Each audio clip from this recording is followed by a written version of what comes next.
Hello everyone, Raxby here, and welcome back to some more Let's Play Chrono Trigger Blind. Last time around, we actually went back to 2300 AD and went through the abandoned sewers, did some stuff, but that wasn't really all that conclusive. So now we went to 1000 AD to Medina Village, a village full of fiends, and we found this cave here that we've been exploring, and yeah, well, we're continuing on from that right now. And pretty much, I haven't read your comments on the last episode because I'm recording this right after the previous episode. So normally, of course, I like to read your guys' comments. In this case, since there wasn't a save point right here, I'm just gonna have to, record another episode straight after, and I'll read the comments after this one. Let's take out the jar. These guys do flame damage. We're gonna have to heal soon. Just look at the damage these guys are causing. Let's do a laser spin. Get rid of them. Yep, there we go.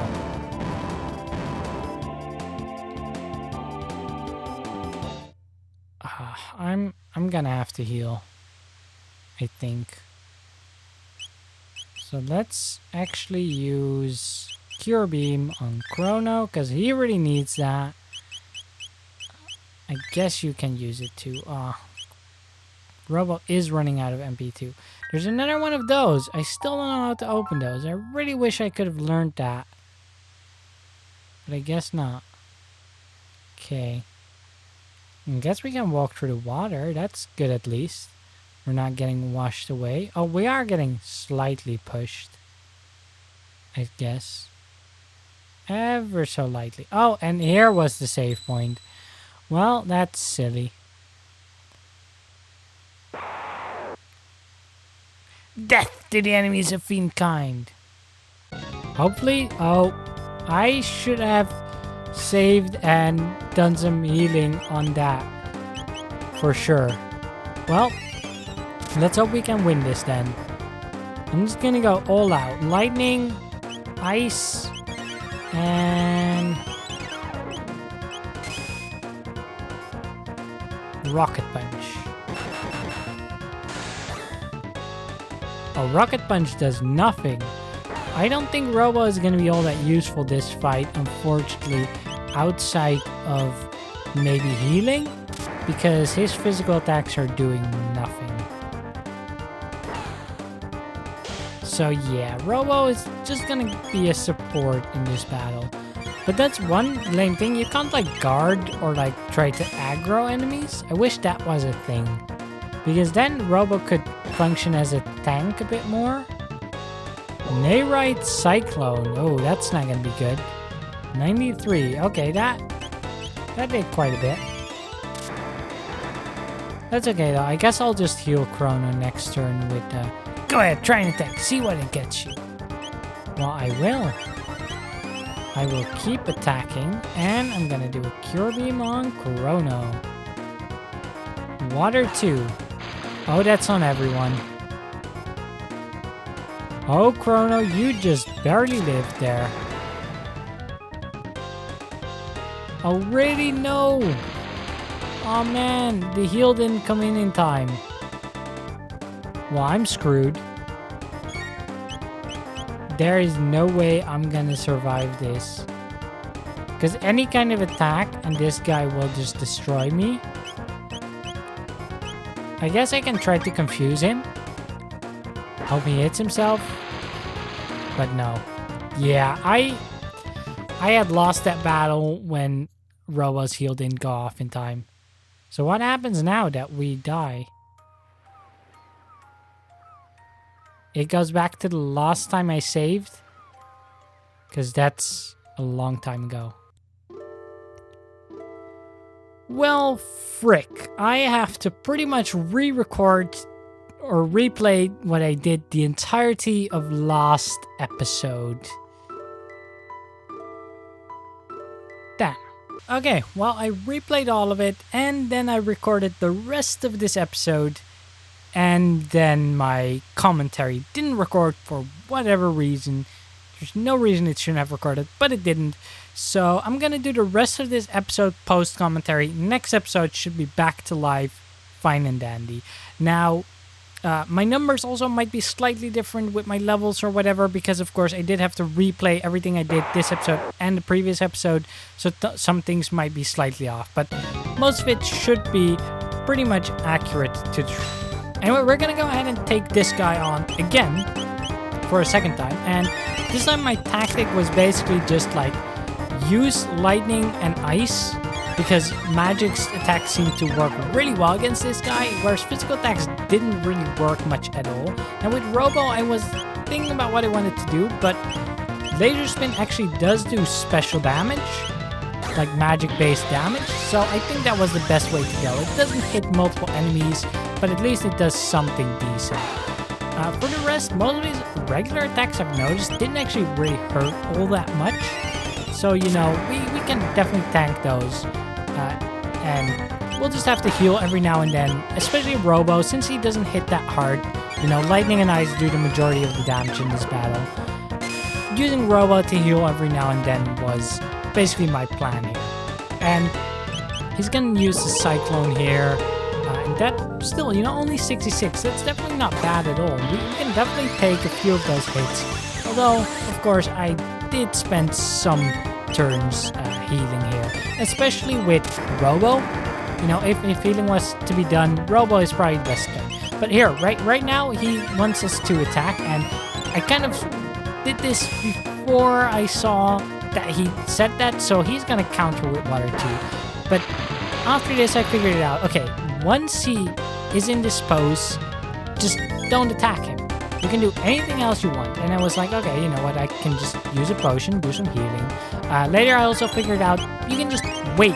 Just simply do nothing, and he'll get out of that stance eventually. But I could use with some healing anyway, so I figured I'll spend some time here healing a bit of my characters. So we're a bit back up to full health, you know, capable of taking him on. And then it's just, you know, waiting. And his counterattack stance stops, so we can go ahead and keep battering him with lightning, keep battering him with ice as well, and laser spins, of course. I still love that animation. It's so great. But yeah, this battle really isn't too tough if you just realize his counterattack stance, and that's what really cost me last time around. I didn't really realize how his counter stance worked, so I just kept attacking him, and then yeah, he will absolutely destroy your team if that's the case. So luckily I learned here, and we can just go through and easily take care of him, and just use Robo to heal every now and then, keep our parties up to pretty good health, and yeah, then this battle isn't too tough. Now, one thing I was noticing was, you know, not having Luca in my party is kind of lame, because I like being able to see how much HP the bosses have left. And yeah, we can't see that without Luca in our party, unfortunately. But even that attack, you know, it looks pretty devastating, but it only did like 71. Here, he's like, go ahead and attack. Well, of course, I'm not gonna attack. I'm just gonna spend a few turns healing and just waiting it out. It really is the best way to go about this. There's really no need to hurt him at all. We can just wait here with Chrono. Have lightning ready basically, but just not use it. And eventually he'll get out of it. And I think that, yep, he stops counterattacking, and then we just go straight back on the offensive. And I think right around here we actually did take him out with this set of attacks. I think this ice was the one that gave the finishing blow here.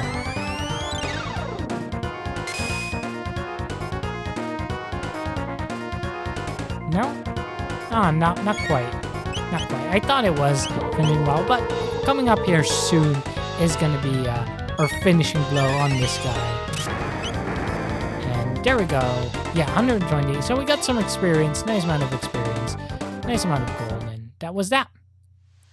If only Lord Magus had destroyed the human race 400 years ago when we first brought forth Lavos, the world would belong to us fiends now.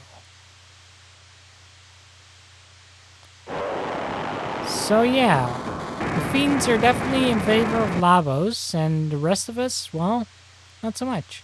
In the Middle Ages, Magus created Lavos, who destroys the world in the future. If we were to defeat Magus in the Middle Ages, might it be possible for us to change history? Hey Chrono, what if we use the gate at the fairgrounds? Now, right here, we could go up, but I was like, okay, I've learned my lesson. It's saving time. And I'm just gonna save very, very generously. You know, whenever I come across a save point, I'm just gonna save. I don't want to have another fiasco where I have to replay like over an hour of content again. But yeah, let's go ahead and, well, jump in this whirlpool and hope it doesn't kill us. But no, it actually spits us out like right here, pretty much in the starting village, which is pretty interesting. Didn't really expect that, but hey, it was pretty convenient. There's Lucas' house there. We'll go there later this episode, don't worry. Because I know there is something there. Because I recorded this already, and this is post-content. Now I wanted to check the cathedral, because there was supposedly something there, but for some reason I couldn't see it anymore. I'm not sure if the cathedral disappeared or what, but yeah, it didn't appear to be there anymore. So I'm not sure what's up with that. I might have missed my chance on that, and the cathedral might just be gone. Or no, wait. I made the same mistake in the actual episode, and now I do post-commentary and I still make the same mistake. The cathedral is, of course, in the past, not in the present, so of course it's not there. Okay, never mind that. Ignore that. We're gonna go ahead and actually do what we came to do here. But before that, let's quickly stop by home. Do we stop by home now?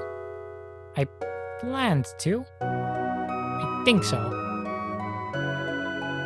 Yeah, we stopped by home. Gotta tell Mom that we're back. Chrono! Oh, Chrono, you had me so worried. They said you were to be executed. Don't worry your mother like that. So yeah, Mom knows about the execution, but that's really all it is. She doesn't care that we're runaway criminals or anything like that. So I figured I'll just take a quick save here, or a quick heal. I mean, might as well. We're in the house, and why not sleep with a robo in your bed? I think that's a sweet deal. So, next up, I guess we should just head through the time gate, like Marley said. And yeah, there's not much else that we can do at the festival right now. At least not that I could think of. So yeah, I just decided I'll just go straight ahead, and we'll head back into this time gate now.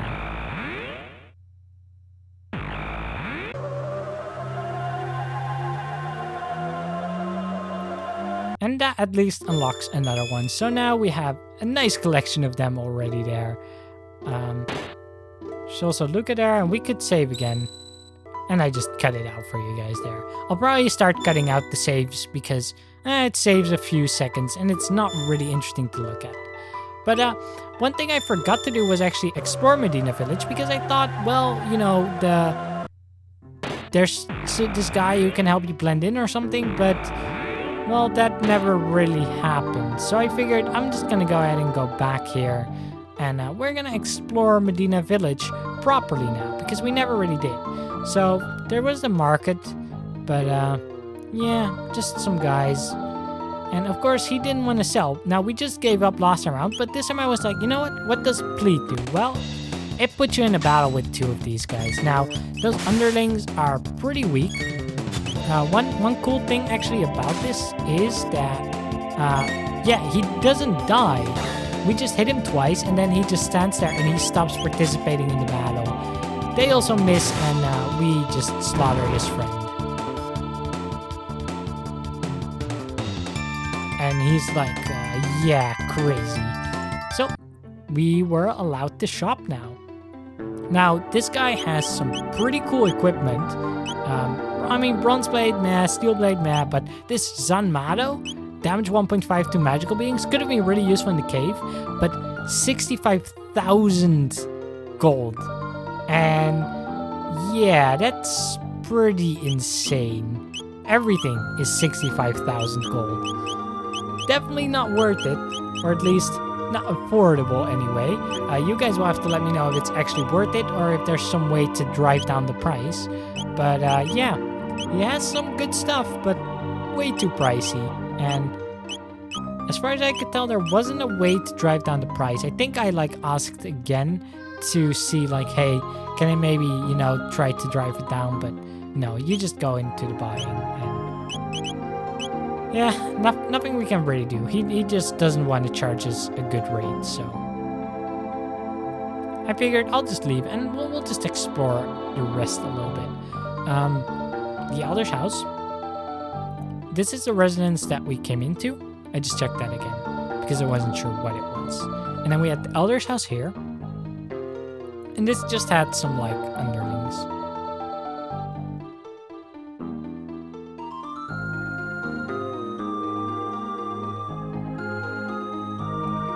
Nothing too interesting. I'm Mozzie the Eighth, the leader of this village. My great-great-great-great-grandfather fought against the humans at the side of the Fiend Lord himself. Yeah. Oh, great Fiend Lord. Why didn't you exterminate the human race 4 centuries ago when you had the chance? So yeah, a lot of the fiends really seem to want us humans dead. Others care less about it, and we couldn't quite squeeze through. That Aussie is a little bit too fat, but yeah, that's okay. We can just walk around it. Then another guy talking about the fearsome beast in the cave that, well, we already slaughtered him with magic. Definitely if you explore the village before you go into the cave, that is a good tip though. So I probably should have really explored the village first. But that's okay. You know, we did it the way we did it, and that's just the way it is. But then we went to the square. What is the meaning of this eerie chanting? It really is quite eerie, and there's like a statue, the guy's like marching around it. And I really wasn't quite sure what was up with this place. These guys just say the same, praising this Fiend Lord, and then, yeah, 400 years have passed since Magus commanded the fiends and wage war against the humans. If Lavos can be awakened, there will be no more humans. So they're trying to reawaken Lavos. And, yeah, just talking about the Fiend Lord and Lavos, wanting to revive him or something. I'm not sure if they wanted to revive the Fiend Lord or if they want to revive Lavos or revive the Fiend Lord so he can revive Lavos, but that really seemed to be all that was going on there. We already checked the market, of course. And then I think that was pretty much it for this village. There might be one more resident house. Oh, there was an inn, right, I remember. But again, we would have to fight. And I was at full health, so I was like, there's really no point in doing that. Like, maybe if, you know, I was damaged, that it would be worth fighting him. But, yeah, at full health and everything, I'm not worried about going to the inn here. And that was pretty much everything for the village, I think. I don't think there was anything else that I really explored here. And yeah, now the rest of this episode, I basically just was like, okay, well, I'm gonna look around a little bit and see what I want to do next. So we went to this forest ruins or ancient ruins, and there's like this blue pyramid projection. I'm not really sure what this is. And there was no way to interact with anything here, as far as I could tell. I'm assuming this is something we'll come back to at some point later down the line or something, but yeah. Didn't appear that that was anything we could do anything with, and no other treasures, so I just figured I'll just go ahead and leave again. And that was really it. Like, we couldn't go up in the mountains here any further or go through any forests. No hidden areas there as far as I could tell. And yeah, unfortunately we can't walk around the left side there, so we had to walk around here. And then to the left here, I mean, there's just that Malkior's cabin, but that doesn't do us any good. And then the cave, of course, that we already went through. So yeah, didn't really have anything else I could do left in Medina Village. So I was like, you know what, I guess I'll just go back and time warp back, and we'll try, you know, going somewhere else. So since Marty talked about Oh yeah, right. I checked my levels because it was like, okay, if I'm close to like level 18, 19, I want to take on Specchio again. I wasn't quite that level though, so I skipped that. Now there are some new areas like Truce Canyon, stuff like that. You guys will have to let me know if it's worth going to those. I think there's another one here. Yeah, Mystic Mountains. Should we go to one of those, like Mystic Mountains or the other one, like in the past, or way, way in the past, or not? Because I wasn't really quite sure where to go from here. So I was like, okay, you know what? I'm just gonna go ahead and explore a little bit more because I'm already set to go to the time gate, and then we went through the time gate, but then that didn't really give us much of a hint. Maybe I should have talked to the dude in the end of time area and maybe he would have told us something, but I'm only just now thinking of that. First of all, though, we decided, okay, I didn't go to Luca's house yet. I thought this was when I went to Luca's house, but no, I guess I went to the bridge first. I just wanted to check if there was anything here because I realized we never actually entered the bridge itself, but it just really has a bunch of people talking about how they want to go to the Millennial Fair. And you can walk across. I mean, it's cool that it's a map, but it's not really a useful map, at least not in the present time. There's a big desert here, but no mountain that we can enter or anything like that. And I did go down here, and I did find this little village, Por, or Pori, Por. I think I went with Por. We could stay at the inn, but again, I'm at full health. There's really no point in staying at an inn when you're at full health, as far as I know. There was also this snail stop, just a bar, talking about people who can coexist with monsters, which I think would be nice if that could be the case. And we have Specchio here, who is the piano man, and I figured I'll ask for something upbeat, and it's a battle tune, which is a really awesome tune. And for the rest, people talking about being off to the festival, talking about some forest to the north. I'm not sure what forest that means. Guardia Forest, maybe? Also, this guy. He has special jerky, but 9,900. That seemed like super pricey for some jerky. I'm not sure if that's worth it at all. You guys can let me know in the comments down below if I should buy that or not. But I didn't really feel like that was worth spending that much money on, especially since I wouldn't really know what it does. There's another residence, but again, just people talking about like going to the fair. It's cool to have some flavor text, but it really wasn't too interesting, those guys. Now this was a pretty funny house though, with the mayor, like, the children are slipping away from us. It's so painful to see. And I was like, well, that's not good to hear. But then this, I hate my dad more than anyone in the whole world, so yeah, definitely slipping away. But then this guy, dad loves money more than he loves me. So yeah, bad dad, and then he's like, "Gah, I run this town, I'm so rich I don't know what to do with it all. I give you 10G if you spin around 3 times and cluck like a chicken." Well, I'm not gonna go ahead and sell my dignity for 10G, so I told him off. But I can definitely understand his children not liking him if he's so money obsessed. There's more of these chests, still don't know how to open those. I really was hoping that we would be able to learn that in the future, especially since the quests were all over the place, but no such luck yet. And that pretty much does it for Poor Village. As far as I could tell, I mean, okay, there was the ferry office too. Kid wants to ride the ferry, and she takes the ferry a lot. We can take a one-way ticket, and I think in the end I decided to do it. But it just takes you like back to your starting village. Why do I always forget the names of things? And I was like, okay, well, that's really all that's here. There was a market too that I discovered, but it didn't have anything good for me. Like, all the equipment that it sold was like way below what I'm wearing now, so it was a little bit of a waste, unfortunately. So I was like, okay, you know what? I don't really know what direction to take, so maybe the ferry can, be the solution, because there's nothing over here to the east either. That's like the end of the island too. So yeah, where do I go, basically, was kind of my question for a lot of the rest of this episode. I was just exploring a little bit around this island that I never got the chance to. So I was like, you know what? Okay, let's take the ticket. Because maybe this carries us to a different island, you know, and that will allow us to progress the story a little bit further.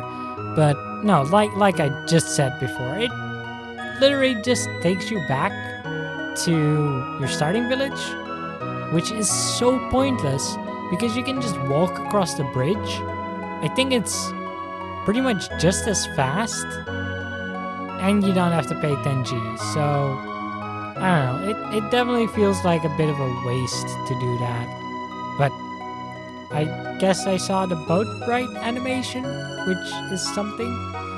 Now, before we left, I think this is when I went to Luca's house, because it was like, okay, you know what? Maybe Luca's house has something, because, of course, Luca is now gone, and her father wasn't at the time gate at the fair, so he might have gone home. So I figured, okay, I'll visit their home real quick. But he wasn't home at all.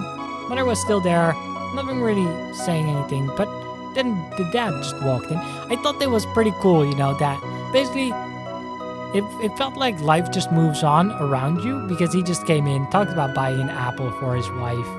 And I thought that was like funny, like, you know, usually when you enter a room, the NPCs that are in that room at that time are all you're gonna get. But no, not here. Here they just come in. But he was down here, perfect timing. And we got Taban's Fest, or Taban, I'm not sure, but it's the ultimate defense for his beautiful daughter. So I was like, okay, well, let's check the equipment then. And yep, we can indeed equip it to Luca, and it gives her a lovely boost to her defense. It also halves all fire damage, and gives +2 speed. And I did check to see if anyone else could wear it, just to see, but no. Luca is the only one able to wear that. But it does give her a nice boost, so I can definitely see that coming in handy. And that seems like some pretty good equipment for Luca. But yeah, at that point, basically, that was really it. Like, I didn't really know what else to do. So I basically, at this point, I just headed back to the end of time and basically asking you guys, where should we go next? Because there are 2 time portals in the end of time that lead to places that we haven't visited yet. So should we go in either one of those? Is there some other place that I missed that we should go to? Basically, you know, let me know. What should we do next? What should we tackle? Because, well, the game doesn't really give you a lot of direction. And, well, I guess I could have talked to the guy here. I totally forgot. But yeah, Truce Canyon, 600 AD, or not this, or I think it was this one. The Mystic Mountains, 65 million BC. Either of those 2 locations sounds like a next step that I would take, but maybe there's something else. Anyway, you guys can let me know. But for now, thank you guys very much for watching. I hope you enjoyed it, and I am really, really sorry that this had to be post-commentary. This was just an episode where everything kind of went wrong. But hopefully in the future, we won't have any more of these problems. Yeah, anyway, regardless, thank you guys for watching. I hope it was still somewhat enjoyable, and I will see you all next time when we return to live commentary. Until then.